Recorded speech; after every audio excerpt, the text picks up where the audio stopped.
माँ कामाख्या का वो चमत्कार जिसने सबको हिला दिया। असम के नीलांचल पर्वत पर स्थित माँ कामाख्या का मंदिर, जहाँ देवी साक्षात विराजती है, जहाँ भक्ति और तंत्र एक साथ सांस लेते हैं। हर वर्ष हजारों भक्त वहां दर्शन के लिए पहुंचते हैं, पर कुछ अनुभव ऐसे होते हैं जो केवल सुने नहीं, महसूस किए जाते हैं। ये कहानी उसी चमत्कार की है जिसे देखकर भक्तों का हृदय कांप उठा और पूरा नीलांचल पर्वत मां की शक्ति से गूंज उठा।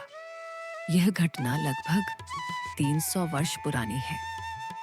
उस समय राजा नरेंद्र देव असम के शासक थे।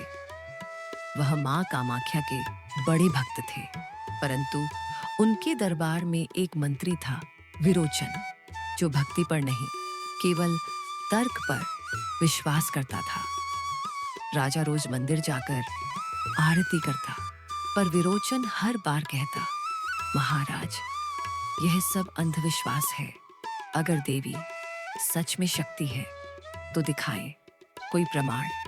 राजा ने कहा, विरोचन, मां की शक्ति को प्रमाण से नहीं, अनुभव से जाना जाता है।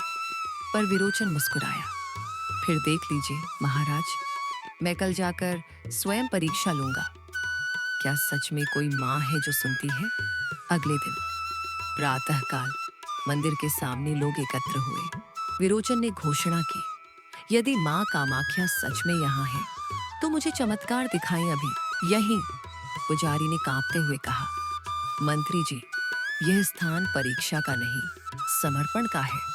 पर विरोचन हंस पड़ा।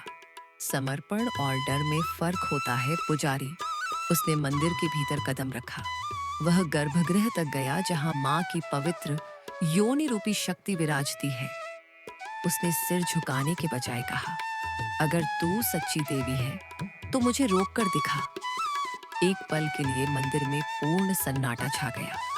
दीपक की लौ कांपने लगी। वातावरण में घनघोर कंपन हुआ। अचानक हवा तेज हो गई। मंदिर की घंटियां बिना छुए बज उठी। पुजारी और भक्त डर से पीछे हट गए। विरोचन ने घबराकर कहा, यह क्या हो रहा है? और तभी मां कामाख्या की मूर्ति से एक तेज प्रकाश निकला, इतना प्रखर कि आंखें खुली नहीं रह सकी। प्रकाश के बीच से एक स्वर गूंजा, अहंकारी मनुष्य।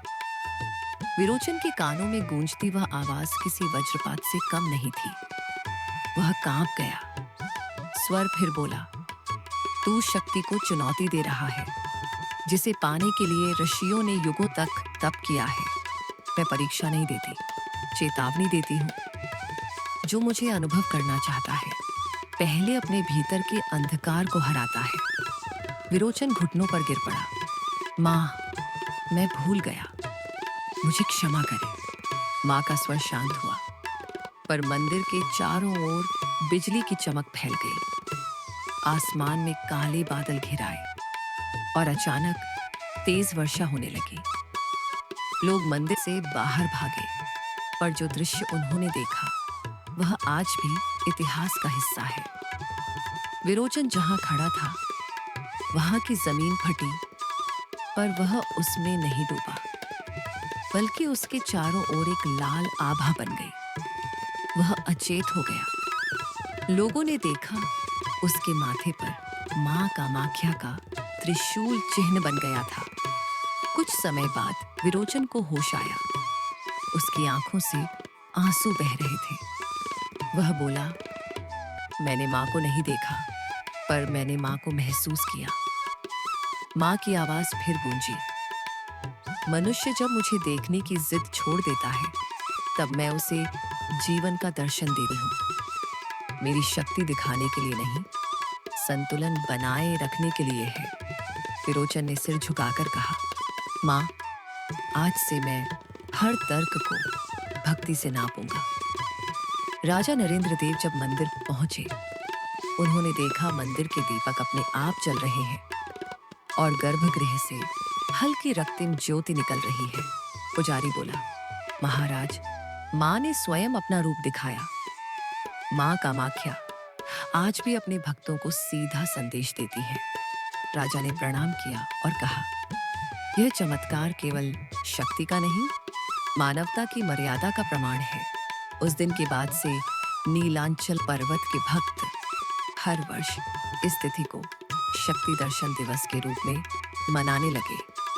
कहते हैं, वह स्थान जहां विरोचन खड़ा था, वहां आज भी त्रिशूल के आकार का लाल निशान है। माँ के भक्त उसे शक्ति चिन्ह कहते हैं। मंदिर के पुजारी कहते हैं, जब भी कोई व्यक्ति माँ को परीक्षा में डालने की कोशिश करता है, तो यह चिन्ह हल्का सा चमक उठता है, जैसे माँ फिर कह रही हो, मैं यही हूँ, मुझे परखना मत। माँ कामाख्या का यह चमत्कार केवल एक घटना नहीं, बल्कि एक अनंत संदेश है। भक्ति का अर्थ है समर्पण और शक्ति का अर्थ है संतुलन। जो शक्ति को चुनौती देता है, वह उसका शिकार बनता है, पर जो शक्ति को समझता है, वही माँ का प्रिय बनता है। माँ कामाख्या का वो चमत्कार जिसने सबको हिला दिया, वह आज भी याद दिलाता है कि देवी की शक्ति को देखा नहीं जाता, बल्कि महसूस किया जाता है। वह शक्ति जो हर श्वास में बहती है, हर भक्ति में बसती है और हर विनम्र हृदय में प्रकट होती है। जय माँ कामाख्या, जय माँ कामाख्या।